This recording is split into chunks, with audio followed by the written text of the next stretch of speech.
if I love myself so much, because I do, I like how I look, I like everything about me, I would want to produce children that look like me. I want their skin to be brown, you know what I'm saying? Like a nice, deep brown skin, you know, have nice dark eyes, curly hair. Like I want the same thing that's in me. I want to make, you know, children that look like me because I like how I look. Absolutely no bunny hopping, no ice, no rice, no spice, no sand, no salsa. Let me say it again. No ice, no rice, no spice. Wait, no let me say it with no you. salsa. What is it? No black ice? Men for black women for black men. I don't want to see no snow bunnies. I want honey bunnies. I want caramel bunnies. I want butter almond bunnies. I want walnut bunnies. I want guava bunnies. I want butterscotch bunnies. I want warm peanut butter bunnies. I want fudge bunnies. I don't want no snow bunnies. Damn. Say what you may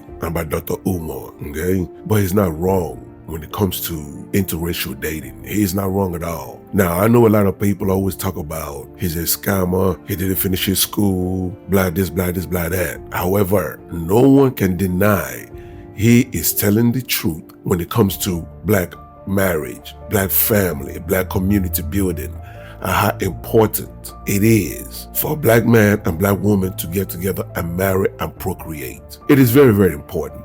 And a lot of times, as black people, we are distracted. We are one of the most easily tricked, easily manipulated, and easily influenced race on the planet, especially in America. I'm saying this because on this channel, I always preach how important it is for black men and black women living in America to connect, to rebuild the black community. Let's rebuild the black nuclear family. I always say that in every single video, okay? And today we're gonna see why it matters. Because, and this is a fact, not an opinion, in the next 70 to 100 years, if black men and black women, if we don't get our shit together and start marrying each other again and start procreating, there will be no such thing as a black family in 70, 80 years from today. Black family will no longer exist. Black people will no longer exist in America. It will be biracial people, entirely new race. And into this episode, we are gonna hear a brother, an elder, by the name of Dr. George C. Fraser. So, we can get a better perspective of how crucial, how detrimental it is to our race to start marrying each other again, to start procreating within our culture again, okay? Shout out to our brother, Sherman, for sending this clip. Let's get to it. Hello, welcome to Reactions and Reviews. I'm your humble host, Eze. Thank you, and I hope you enjoy the show. There's a talk I give on the 5 biggest challenges black people have for the next 100 years. The number one challenge is the existential crisis of the black family. The existential crisis of the black family. Marriage in our culture is down to 34%. When we were growing up, it was 85%. It's now down to 34%. 71% of our sisters are not married, 29% will never get married, 63% of our brothers are not married, 30% of them will never get married. There is no culture in the history of humankind that has risen to maximize their full human potential without family at the center of their culture. This only exists. This is an interesting but negative statistic. This phenomenon of the existential crisis of our family only exists among African American black people. It does not exist on the continent or anywhere else in the diaspora. So there must be something in the water. We must fix this. It is a lot easier said than done because it is impacting our wealth. Quick statistics. For 350 years, household median income was dominated by white people. They were number one in this country. They no longer are number one, they're number 3, and there's a reason for it.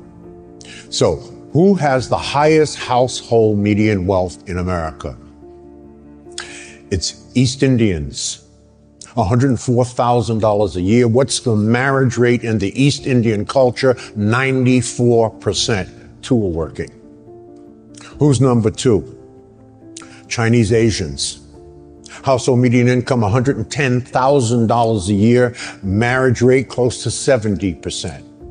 Number three are white people. Household median income, $88,000 a year. What's the marriage rate? Almost 50%. Down significantly. Number four are Hispanics. Household median income, $61,000 a year. Marriage rate, close to 70%. We are at the bottom. Household median income, $55,000 a year. Marriage rate, 34%. And projected based on facts and statistics that if we do not fix this, because white folks ain't fixing this, our marriage rate will be in the low teens in the next 20 years. This is an enormous challenge.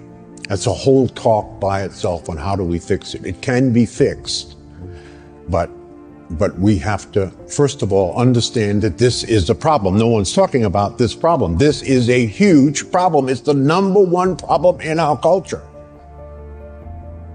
So we must fix it. Oh. Gentlemen, did y'all hear that? Did y'all hear that? Now, go look it up for yourself, because I did. You don't have to believe him. You don't have to believe me. Go look it up yourselves, my brothers and sisters. It is looking bad for us as a race in America. It's looking bad. We are actually erasing ourselves from America.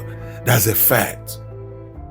That's a fact. If you made it this far, hit that like button and leave a comment to trigger YouTube's algorithm. So hit that subscribe button and hit that bell to let you know every time I upload a new video. What you have to understand is, as we start to push towards what used to be a long time ago simply known as mulattoes, but now it's biracial, it's interracial, and it has structure and it has purpose and it has intent. Nothing is ever done on a grand scale like you're seeing without there being intent. There is far too, the idea of interracial relationships is far too invasive in commercials and movies and so forth for it not to have a purpose. So you have to ask yourself, what is the purpose? This brother is spitting facts. He is spitting facts. For the past, I would say 10 years, 15 years, Hollywood has shifted the gear to gear 6. To gear 6. And what is the agenda? They are promoting interracial relationships. You can't watch a commercial without seeing an interracial couple. It's everywhere. When you watch a movie, it is so romanticized. The white man is the lead. He is handsome. He's the hero. He's a good father. He's the good husband. And the black woman is attracted to that. Or the black man is chasing the snow bunny. This is what you will see right now in majority of any TV show you see from Hollywood. Look it up yourself. These are facts. Look it up yourselves. And what message are they putting out there? What do you think as a black man and as a black woman? What message do you think they are selling to you? They are promoting to you. They are marketing to you. You understand what I'm saying? It's like black love does not exist. It doesn't. Whenever you see a black woman, she's with a white man. Whenever you see a black man, she's a white woman. This is what you see on almost every major TV network. That's what you see. Basically, black love does not exist. Here's the thing about the depiction of interracial couples on TV. Now, before y'all fight me about like, oh, I can date whoever I want, why you hating? That's not what this is about. The problem with interracial couples on TV is often that while the main character might be a person of color, the love interest is more often than not a white person. This white person is the object of all desire and affection. It's just far too often the white person is the prize. Now, what do you guys think? Do you agree or do you disagree? Either way, leave your comments below so we can start this conversation. Until the next video, stay safe in the streets. Later. That will wrap it up for today's episode. And thank you for joining me. So please leave a comment below. If you agree, if you disagree, it doesn't matter. Leave the comment below. And also, you tell me what you want me to cover. You tell me what you want me to discuss and what you want me to react to, okay? And that's it, ladies and gentlemen. Thank you so much for joining me, and I see you on the next episode. Please don't forget to subscribe. Let's rebuild the Black nuclear family. It is needed, okay? God bless.